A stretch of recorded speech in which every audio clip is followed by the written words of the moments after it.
Well, the city's about to get one more independent bookstore, and this one is specifically geared towards amplifying marginalized voices. Jamaica Ponder has more.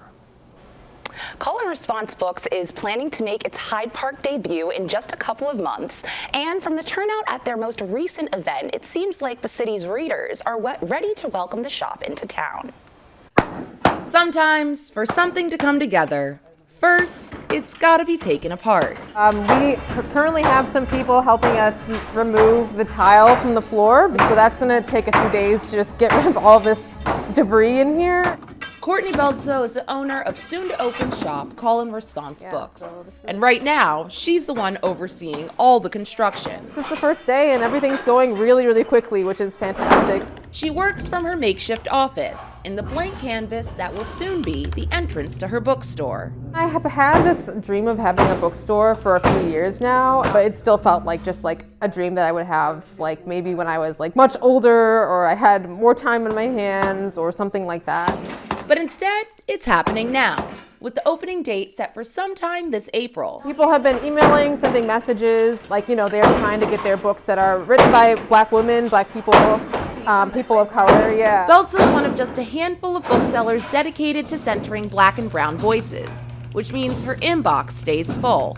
Lots of local authors, but also authors across the country. Lots of people who've been reaching out just about their books to see if they can get the books in the store.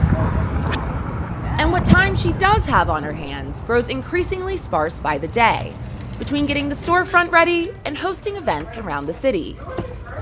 It's been great to just like introduce the store to people and also just let them know like I'm doing a few events in the city as we're getting this space built out. This week's event was at First Sip Cafe on Argyle.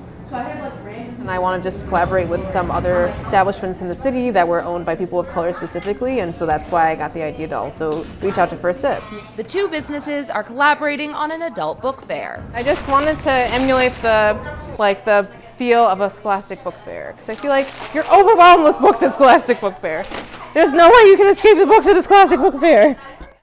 And I felt like there weren't a lot of instances of that happening as adults, and so that's why I was like, I would love to see like Scholastic book fairs for adults happening, and so that was kind of the idea behind it. The event was set to begin at 7, but by then, there was a line forming out the door.